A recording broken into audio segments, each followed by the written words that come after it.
to episode 3. I can't believe it's episode 3, actually, Linda, but here we are. Hey, guys, today we have an exceptional guest. We have Dr. Grady Batchelor. He's an AI strategist, fractional chief AI officer, and AI first leadership coach. Just a few that I grabbed from you, Grady. Okay. And man, we appreciate you being here. Number one, just thank you for being here, taking the time. I know you had a big snowstorm out east, and you had to probably, I guess you're probably still indoors, but if you got indoors yet, be safe. At least we give you something to do for maybe an hour or so while you try to get warm and avoid that snow. So, man, we're excited for the show. Have a few topics to cover. More importantly, it's just about your background and how you became what you become today. With that being said, Linda, maybe you just briefly describe you guys' relationship and how y'all met real quick, and then we'll dive into Dr. Grady here. Be happy to. I think about 2011, I may be kind of wrong, or 12, somewhere around in there. I met and worked with Grady at American Public University System. It was an online college system. And he was in a leadership role and directorship and all of that. And then he worked over our teaching and learning center that we had. And so even as a director, I was still teaching. And so I also got to go into his teaching and learning center and teach other faculty besides my regular job. And, then we started presenting at conferences. And then I had a brain thrust, a download actually, where I was dying. I mean, supervising so many faculty and still teaching and not really, how am I going to get all this done and do it well? And those were divine inspirations. And so I came up with a layered coaching and mentoring model, and nobody really wanted to touch it. Grady's brave though. And so we did it and got through it, and it went well. And so we started writing, and because Grady is a great research writer, he's wonderful at it. That's not necessarily my expertise. I can write, but research writing was never my forte.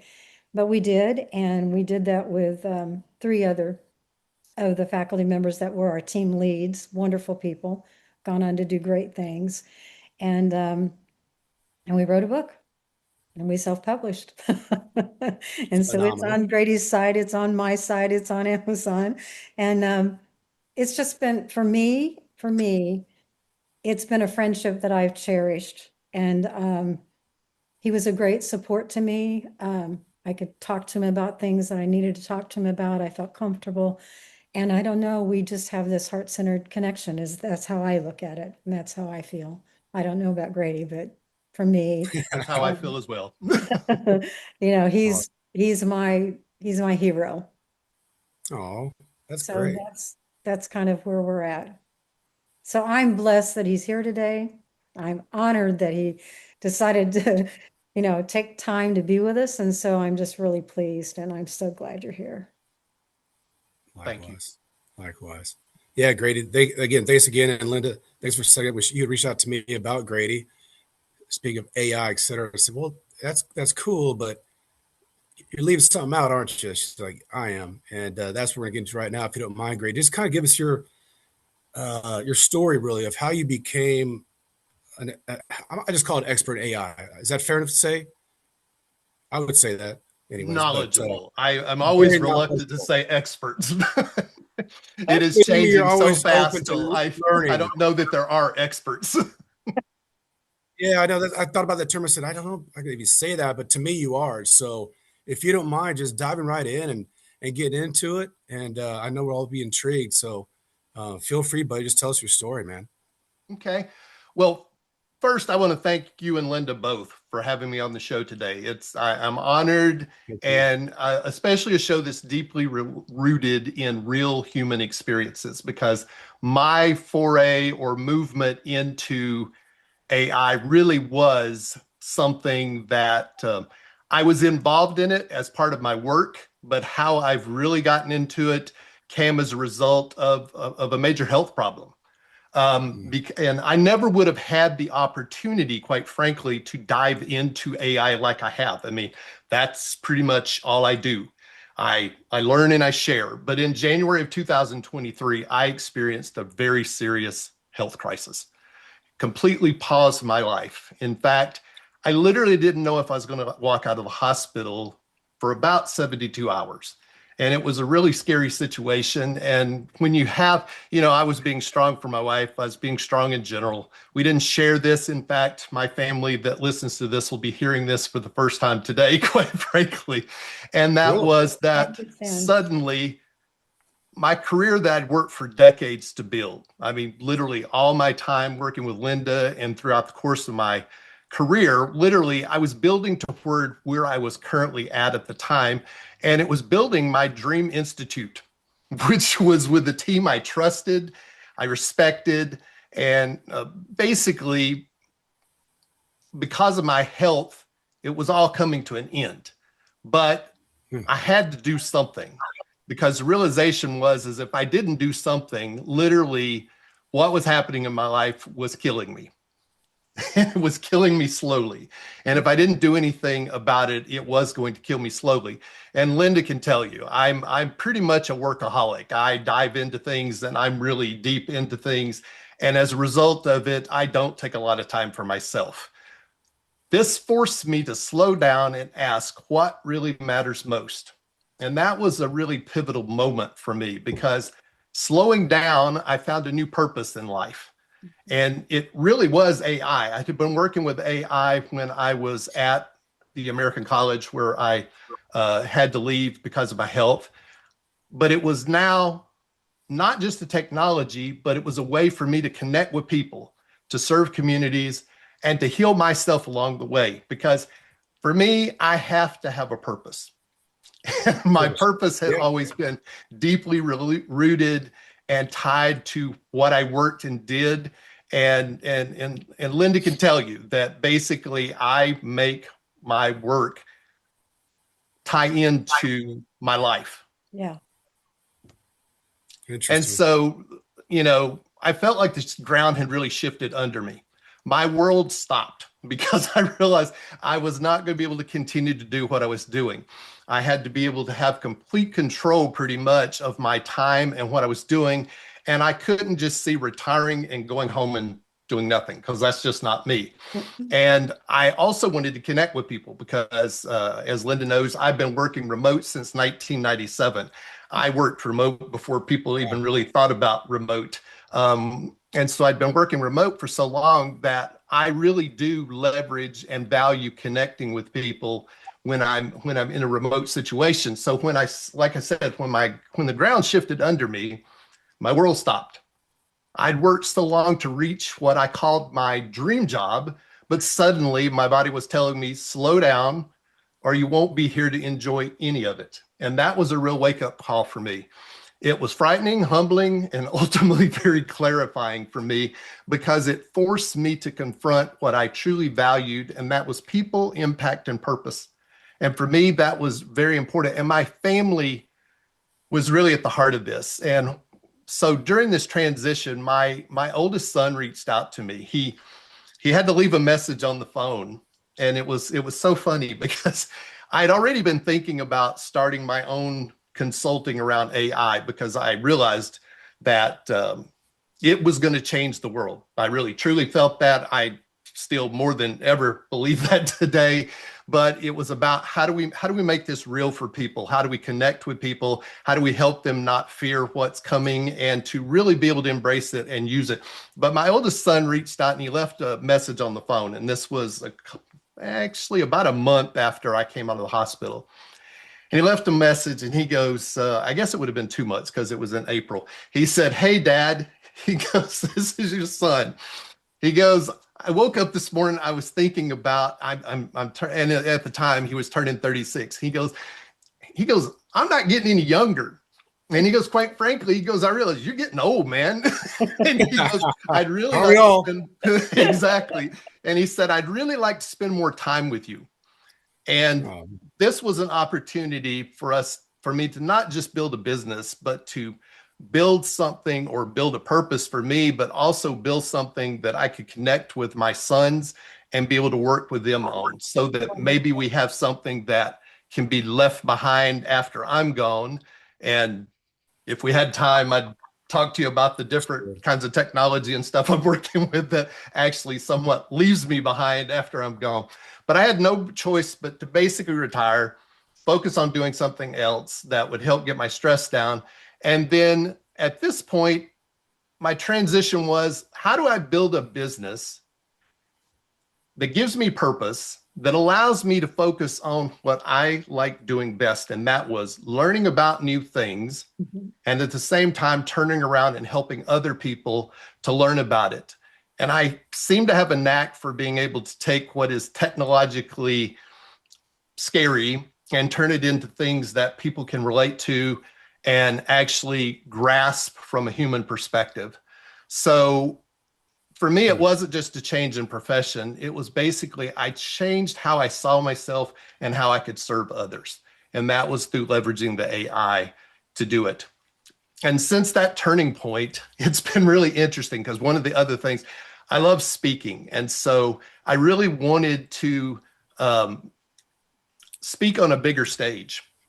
And I thought, okay, but I can't do a lot of traveling. And I do a fair amount of traveling anyway, since retiring. But I looked at it and I was like, since doing this, I've had the opportunity to speak and train across 16 different countries to over 2,500 people since that period in time. And my engagement with organizations like Hugo University, which has a mission of providing access to AI training for underserved communities. And in particular, I work with young women from all across the world in these 16 different countries. Wow. To create lasting social impact, quite frankly, by what we're doing. And so my connections multiplied big time in terms of the connections I have in these different countries and with these young ladies. And it's not just young ladies, because I do other training and stuff, but this has been a really meaningful experience for me and very impactful, because in many ways, this changes their lives in what we're doing and their excitement and things, because they don't have access to this necessarily in school. Because like a lot of schools in the United States, abroad, it's the same, where faculty don't want to incorporate AI into what they're doing, yet literally that's what they're going to have to be able to do when they exit and go to school. So I basically focused on turning something that's technical, like AI, into a human bridge, connecting cultures, empowering communities, and giving people tools to transform their future. And that's really what I focused on. I wrote a book. I don't even think Linda knows this. No, but it doesn't surprise me. I can't remember. Give us the book, Grady. What's that? You got to tell us the name of the Give book. us the title of the book, Okay, man. so the book is The AI First Leader: Rethinking Leadership Through the LEAD Framework, or the LEAD Framework.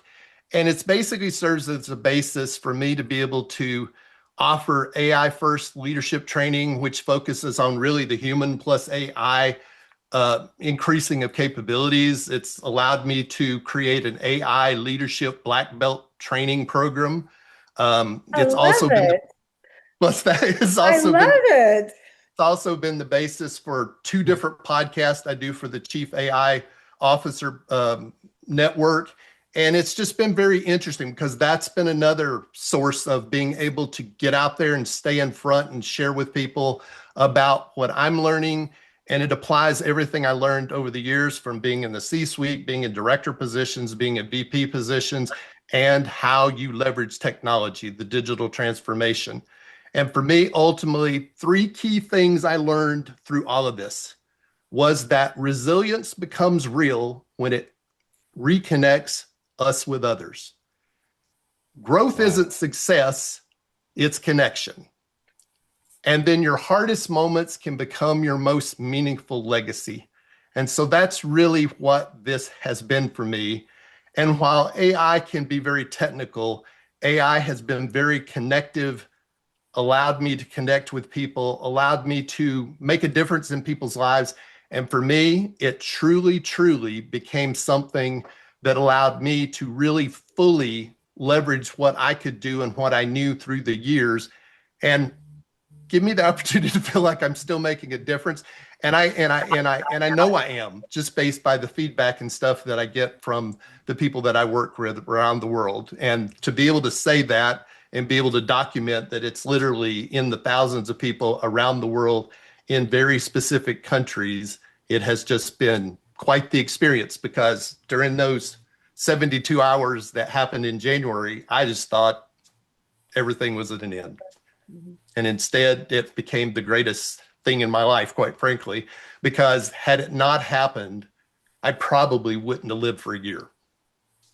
So that's Wow. my story around AI. I'm Right. more than happy to talk about AI in general, but it's interesting because it has allowed me to connect in a greater way with more people than just traditional connection. Absolutely. I mean, I didn't, I knew that, you had some health issues. I didn't know how serious. And so it's quite a surprise. Does not surprise me, though, that you found a way to dig in and figure out and use your talents in other ways. That doesn't surprise me at all.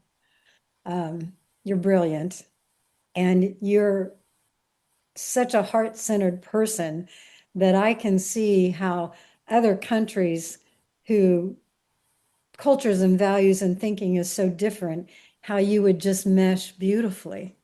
You're like a beam of light, I mean, really, in dark times. And I'm so proud of you.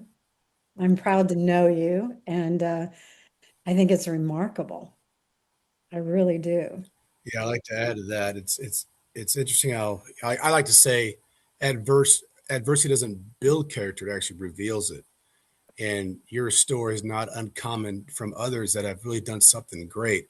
I think you have to go through some adversity, Grady, to really dig deep and learn how to fight again. At 88, I was talking to somebody the other day who was, maybe 70, 71, 72, kind of struggling with just what to do. I said, hey, man, you can change your life right now. Well, what do you mean? You got to want to do it. And you got to have the drive to do it, which you obviously did. And leaving a legacy, that's what it's all about. And it just it amazing. It never fails. It seems like all these people I speak with that I look up to and I feel are very special. They had adversity at some point. They got knocked down at some point, but the ones that come back from it are the ones that truly make an impact. And it sounds like you are, Grady, and you really set my mind at ease with the whole AI piece, because for me, honestly, I really haven't. I know AI, I use it, my company uses it, but just for it's not a reason. I've chosen not to just go all in, right? Right. I'm the type of guy like I'll figure it out. I'm like Dusty. I'll research. I don't need an attorney on this. I can read a manual. So, but the way you presented it and the connection, number one, that's what we're all about on our podcast. Number two, the way you deliver that message, just even to me, I could see anybody being comfortable with that. I think, Mhm. even if they weren't comfortable. Would you agree with that, Linda? I mean, to Absolutely. me, like I want you to Grady, teach me now. Grady's whole aura, and I think that's why we connected so well, is that it's all about you feel comfortable. I mean, I shared things with Grady I've never shared with other people. Sure. Um, I mean, it was a scary time when I was needing to roll this thing out and nobody wanted a part of it. And but he has this calming effect to him. He's honest, and that's so important in this day and age that you can be authentic and honest, because we have so much that's hidden and other, what do I want to say, alternative reasons, that people are doing things. And so we need people like Grady, and so I can No doubt. see No that people doubt. would just, clamor to you and look at it. I mean, when I was looking at your new LinkedIn and I looked at your maps, I love them, and I'm thinking, oh my God, what an impact, what an impact. I mean, everybody would dream of something like that. I'm so proud of you. It's wonderful. Really cool. Really cool. How, Yeah. I guess Go my, ahead, Linda. my question, you know, I, I'm using some AI. Uh, Mhm. I'm trying to put on my big girl pants. But I'm also very cautious because, I can't tell you how many times in a day, even on my phone, that there are AI scamming things coming through. Do you know what I'm saying? Right. And so it's like, how do we protect ourselves? Because you know, people my age, I mean, I thank the Lord that I am as technologically savvy as I am, right? But to try to keep myself out of trouble. I mean, I'm 75 years old and hitting on 76 soon. But I don't I don't want to make those mistakes, so I'm cautious, I guess. And there's a little bit of a fear factor there. So, I mean, what's your suggestion for people for everybody about how to protect themselves, how to become make it their friend, maybe? So I will tell you that one of the things that I learned really quick, and I think literally for both of you that this will be easy to walk away with, is that is critical thinking is key, is really truly key to understanding what is real and what is not, and what is safe and what is not. So I think of all the different computer security and safety training that we took over the years working for colleges and universities and different organizations. And all of that is extremely important and still important to look at, especially when it's coming through your email and stuff. But when you get out into social media and even within your email, leveraging AI, it becomes so easy to create personas and to take what it knows about you and be able to literally cater to you, which in many ways is wonderful. But when it comes to scamming, or it comes to social media and you see all of these different stories and things that come out, which literally you don't know what's true, what's real, what's not. The Yeah. reality is that just like I would have done pre-AI, I would have looked for sources I trust, because all scam information on social media is coming from sources that look like it's real, but it's not. Mhm. It's not your normal news sources. It's not your normal publishing houses or whatever that you might look for. So you have to look for that. And then I find too that if it seems too good to be true, the old adage, it most likely probably is. So I also, one of the things I do is I don't only check sources. I go, if I see somebody passed away, because that's always happening on social media. Some Yeah, actors passed yeah. away, some dignitaries passed away. I go to Google. I Google what's happening to that person, because if they truly passed away, then it's going to show up on Google. If I stay in the bubble of Mm. social media, I can begin to believe anything and everything. And I've heard people during this current political environment that we're in, I've heard people say, well, I don't trust the normal news sources. I only trust things on this particular given platform or this particular given source. And in reality, even our news sources are very different today. Our news sources, it's not like years ago where people came and they gave you both sides of the argument. They gave you news that was real and was based on facts. Now anytime you watch a program that basically somebody's being interviewed that's on another program later in the day, one host interviewing another host, we're not getting news, we're getting entertainment. Mhm. We may be getting some amount of news in there, but we're getting entertainment. And I think, unfortunately, today, and this is my perception, and AI has helped make this even more prevalent, is that we all turn on our TV to find out what we think. We go to our sources that are related to wherever we're locked in.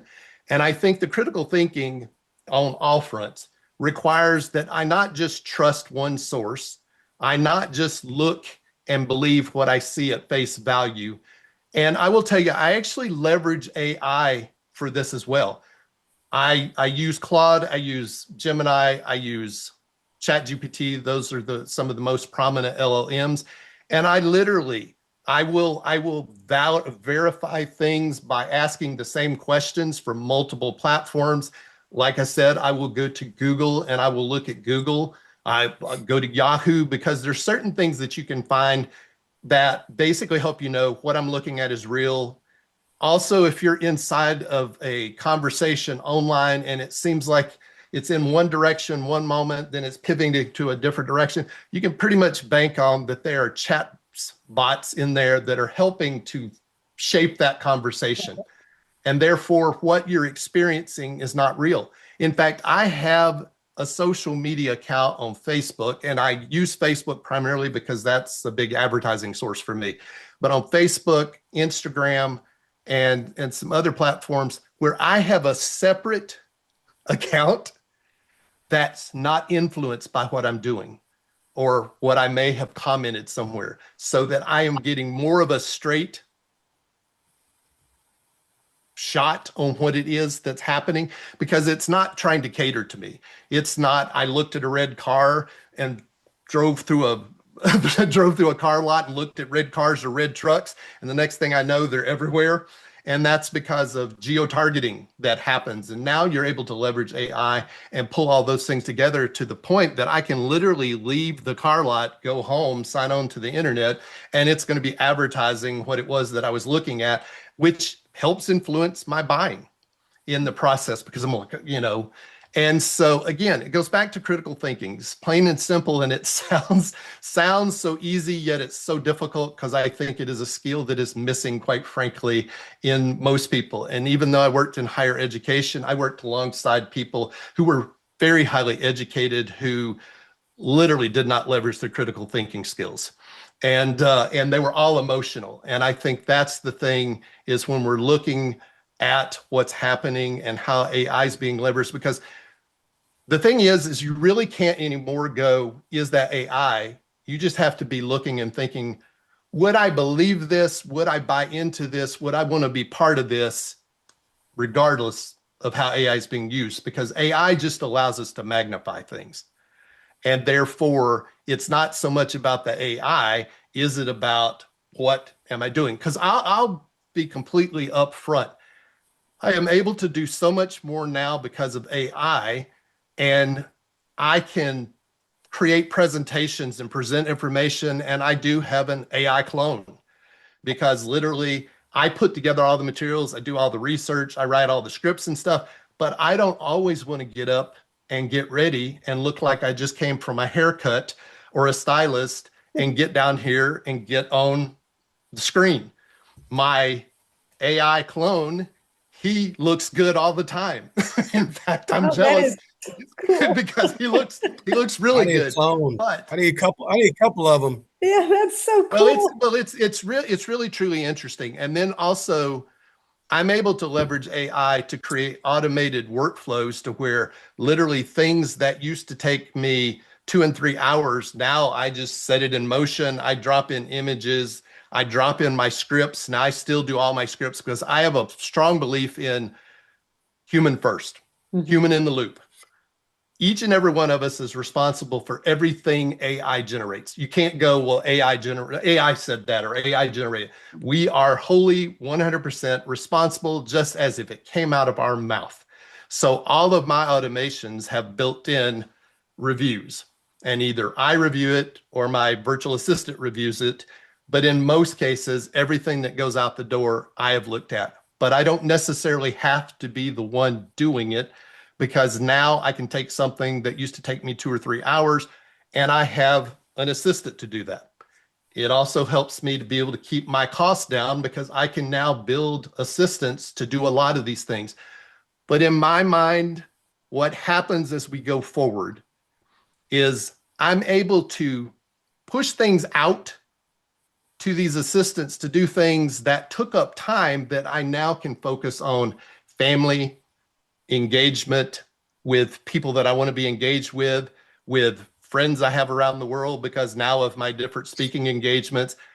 But it also allows me to be able to give back more because I'm not having to spend so much time doing the things that now, for regardless of which side of the coin you're on, it allows me to be able to get these things done so that I can put my time back where I think it needs to be put.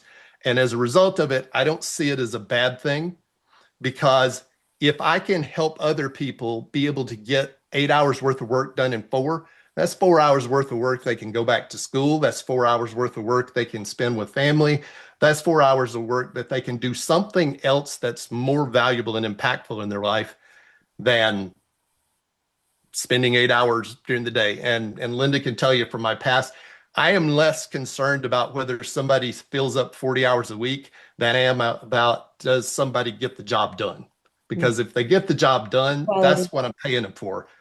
I don't view the 100%. 40 hours as being that important. If you can get everything done in 4 hours and you have the next 36 hours to do something else, I really don't care, because this paying for time is something that I think we have over time gotten way too caught up in. We're paying for what people can do and the outcome, not how much time they spend on it. Quite frankly, some things, if somebody spends 40 hours on it, I think I'm probably paying them way too much for them to do it, whereas I'd feel better paying them that amount of money if they did it in 5 to 8 hours during the day.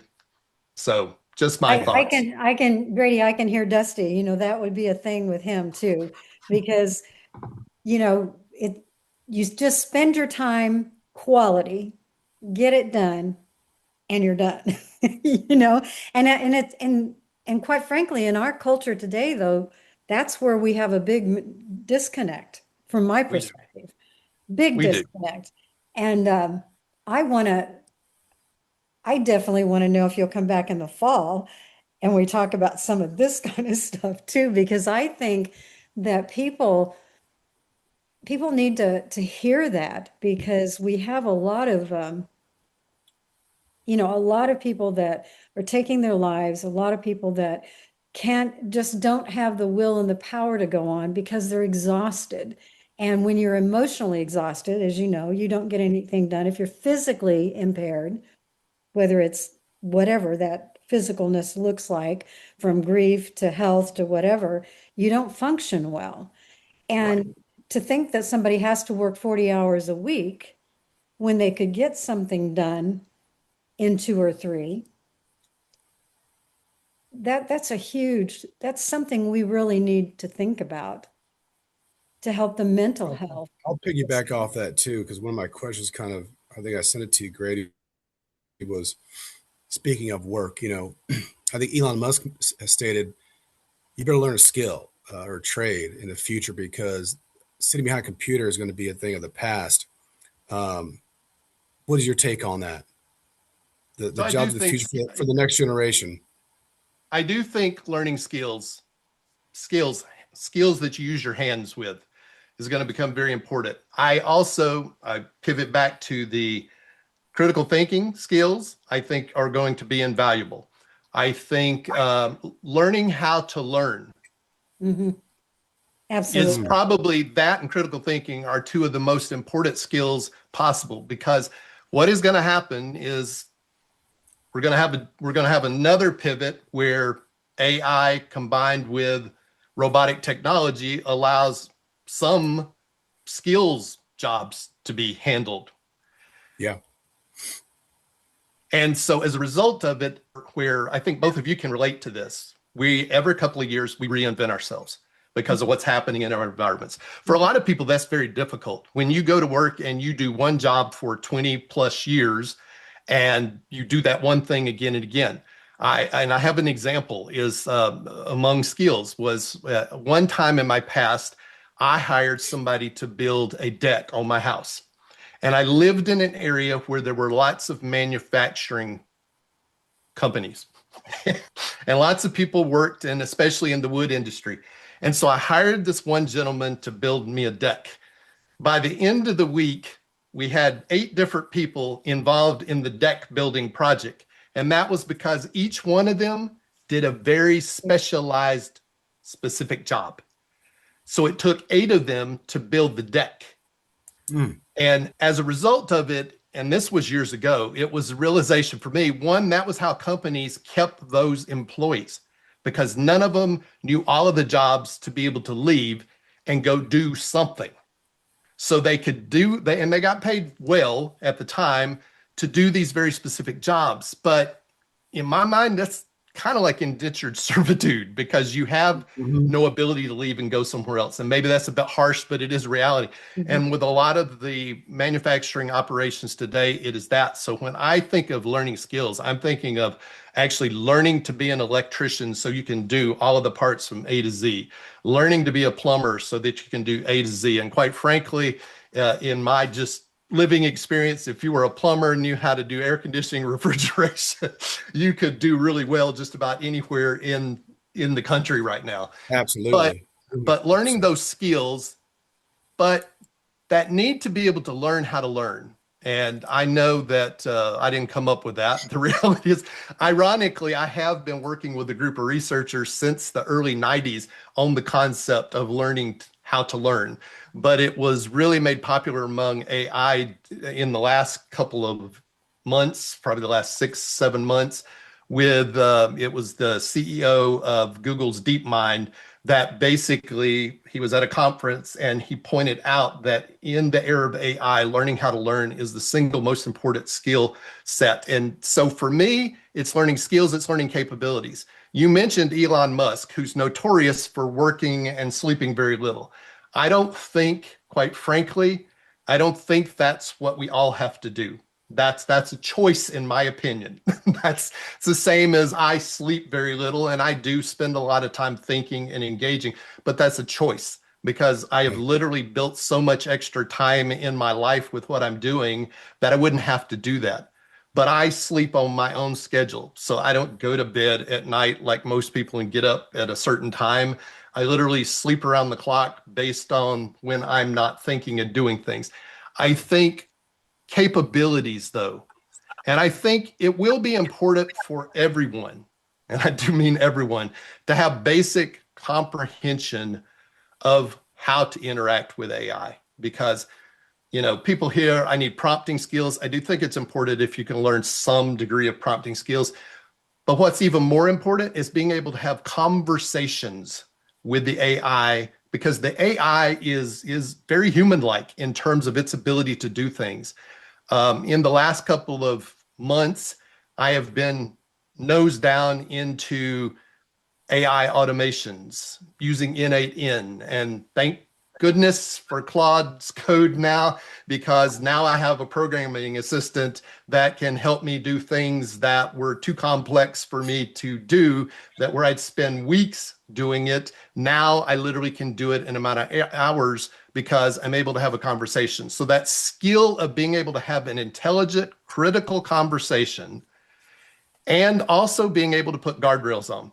So I've heard it called all kinds of things. I view it as negative reinforcement. Here are the things I don't want you to do. So I put guardrails around what it is I'm doing. So those are some skills that I think going forward, but I do highly agree that things you can do with your hands, things that require human connection. I don't think we'll have AI replacing psychologists, coaches. We will have coaches leveraging AI, but I don't think that personal one-on-one can be completely removed. And as a result of it, those human kind of skills will continue to be important. I do think that some of those will go away because there will be a belief that those can be replaced. And I think those in short order will be capabilities that are AI enhanced, but the people have to come back to it. That's like, I'll use Anthony Robbins' coaching app. It's like engaging with Anthony Robbins. It's pretty incredible. And I'm able to do it, like he's there, and I don't have to pay him $100,000 for his time to do it. But the people who are trained to be coaches are still very much needed beyond that, because that's a way, and I likewise have a coaching app that people that work with me around my AI leadership, they can have me 24/7, 365 days a year, but ultimately then they have access to me. And that makes the time with me as the human that much more special and valuable, because when they leverage my expert AIQ that I have built, then quite frankly, they come much more prepared, better prepared than, say, we come and it's almost like we start over each week in some cases. With this, they have to prepare ahead of time. And my assistant, while being AI, is actually trained completely on my writings, my knowledge, my conversations, and everything else. So when you have a conversation with it, in some cases, it probably knows more about my book than I do. The book's like 180 pages long. I'll be the first to tell you, I cannot recite every page from memory. Whereas you ask a question of my AI clone, and he can answer everything down to the nth degree. So it is a skill that I think is required, but that critical thinking of knowing what you're getting is good or bad, because again, the human in the loop is key. We are responsible for everything that comes out using AI. But if I were a house builder, if I were a mechanic, if I were a plumber, or any of these other skill sets, I'd be leveraging AI because I could get those jobs done much, much quicker and be able to take on more jobs in the future by leveraging AI. It's fascinating, really fascinating. The other thing, okay, where do you think that emotional intelligence comes into play? Because, I've always felt that we have a lot of people who lack emotional intelligence. I think that's still a human skill. Okay. I mean, emotionally, if you think about it, Claude comes close. It does have some emotions in it, but it's not emotional on the level of a human. And that's, a lot of people ask me, why do you use ChatGPT and Claude and all this? I use for different things. I will outline and write things in ChatGPT, leveraging it as my assistant. I will then move in to turn it to more human as my editor and things in Claude because it's more emotional. But I think that's where the human part comes in. My AI clone, expert AIQ, can help you through doing all the things that I cover in my books and I cover in my trainings. But ultimately, it's when it comes to the human level, that's when it comes back to engaging with me. And you mentioned the emotional intelligence. So I have fed it. I've fed it. I'm an assessment taker. So over the years, I have assessments from practically every assessment instrument that's out there. So it's fed into it. So it does help in terms of how my AI clone replies and stuff. But ultimately, now you can come to me and we can do a 15-minute fast coaching where it used to take us an hour to go through something. Because that 15 minutes, if nothing else, we can focus on nothing but the emotional components, or we can focus on where do you go next with the AI clone that can spend all day with you where I can't. So I actually can see more clients now one-on-one than I could previously by leveraging this approach. But the emotional intelligence, that all comes from us. And I don't think that goes away. And that's the reason why I said, I do fear that there will come a point where people believe they can completely replace the human in psychology and counseling and different things. But I think it will be short-lived. And I think those who put their head down will weather the storm. I also think that the reality is that from all the coaching, and the coaching all has a goal and has a purpose, but being heard, the AI can't hear you. It can appear to hear you, but it also will feed back to you, if you're not careful, exactly what you want to hear. Yeah. And so that emotional component, it's all inherent in the people. And that's one of the reasons why when I teach about AI, it's human plus AI, augmenting your capabilities, augmenting your skills, making you faster. And it allows me to actually think more critical. I will say, I hear a lot of people go, well, it'll dumb you down. Well, it won't dumb you down any more than my over 35 years reading poor papers written by students. And because if you're thinking about it now, if you just go there and it's like turning on the news and going, okay, what I believe this week, you can use AI that same way. You can basically put in there, you can get it to answer anything you want. But if you don't take responsibility for, is this a good answer? Is this an appropriate, correct answer? And again, I will be the first to admit I'm very connected to my AIs. They are my team, in addition to humans that I work with. But ultimately, that human connection part is invaluable.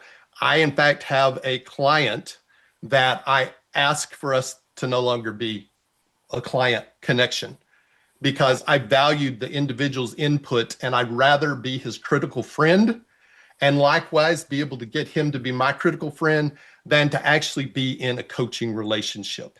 And it was a coaching / consulting. So I felt very comfortable with let's remove the money. let's help each other because you truly don't need a coach. You really don't need a consultant, but let's help each other to move forward. And again, it's the human part. It's the part, that was important, the most important. Mhm. Wow. Well, Linda, what do you think? I'm really blown away. I really am. There's so much more to Yeah, me that too. we've just hit the surface with what you're doing. And I, this is, this is depth and breadth. I mean, that's really what you've done. This is not superficial at all. This whole thing that you've created and you've done, and you've found a way to give yourself and your body the rest that it needed and the health that it needs. I'm so proud of you. Proud to know you. I Hey, mean, Grady, where can people find you? Do you have a website? Where can reach out to you if they'd like to? Yes, they can find me at leadingwithai.com.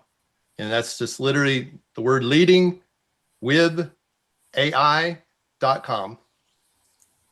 All one And word? that is Or going to be transitioning to be a catch-all for everything, as well as drgrady.ai will be up and going here pretty soon to where anybody will be able to interact with my AIQ.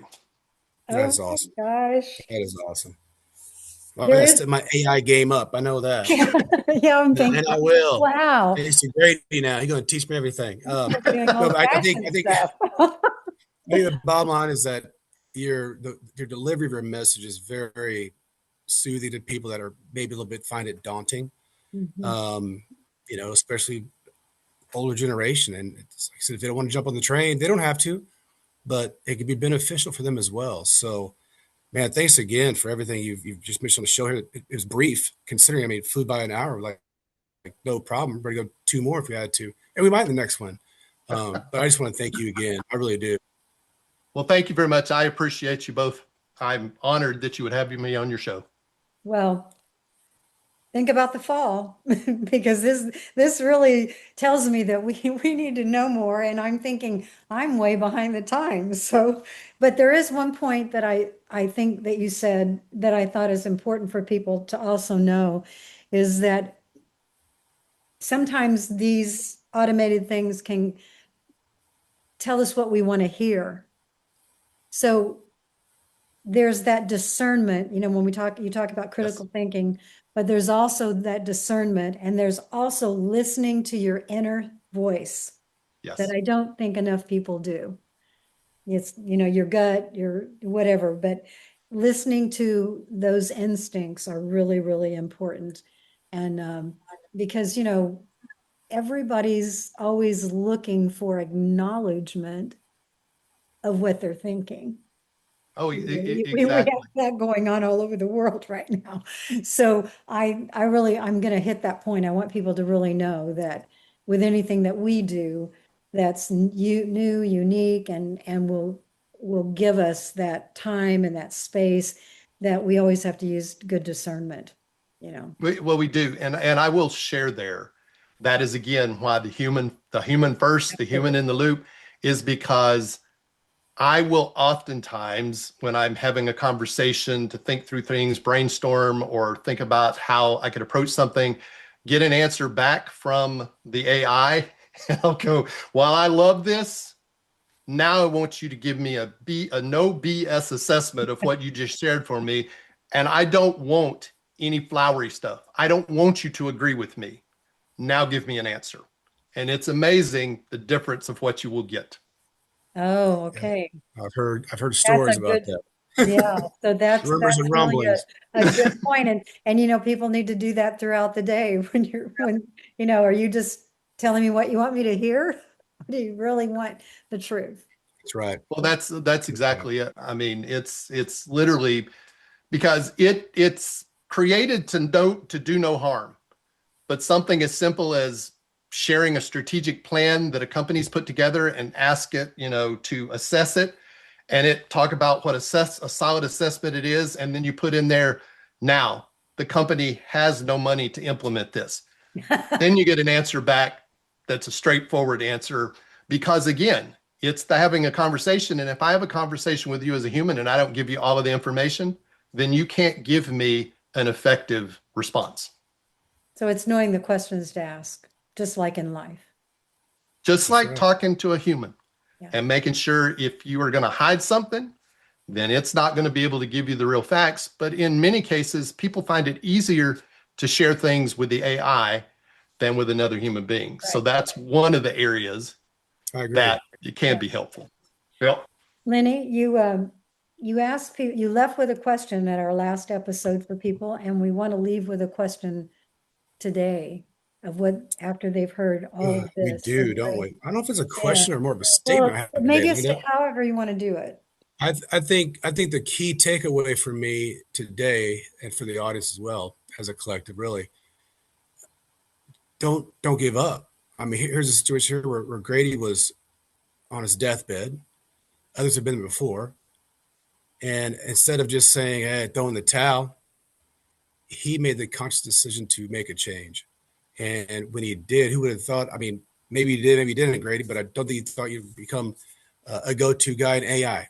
Maybe you did. I probably doubt it at the beginning, but you were open to it, and it led you to this point in your life, which is Yeah, amazing. beautiful place. And that's the key. If you're open to change and willing to change, you can make anything happen. Actually, just don't give up. That's my message. It's not a question today, I don't think, Linda, for me, anyways. But that was what I took away from this, as well as just making it more comfortable as well for a lot of people too. It doesn't have to be something you have to be afraid of, right? I think Right. it's a decision from somebody like myself just to not engage it in all aspects of my life. But I feel like if I'm not, I'm missing out actually, and I realize that now. Not from just today, just from other people I've spoken Right. to, and Yep. so I'm gonna make a decision now to change to adapt to the AI. So thank you. That's what I got, Linda. Yeah, me too. Thank you very much. I'm really happy that you're here, and we'll look forward to some more conversations, but you also know where you can find Grady now, and you can also soon going to be able to find his AI that you can talk to. And Heck yeah. you know, and just really, I think the key is just to go keep your eyes wide open, keep your heart open, Yeah. and think about what if. Because I like sometimes that. just think about what if I became ill? What if I lost my spouse? What if I lost my job? You know, just what if, and what would you be willing to do? Because one of our mission statements or our critical points is we got to give 110% Yep. of whatever, when All you in. commit, all in. So So thank you, everyone. And thank you, Grady, for being with us today. thank you. Thank you, Grady. Have a great day, man. Yes. You too. Take care. Thank you, brother. Bye.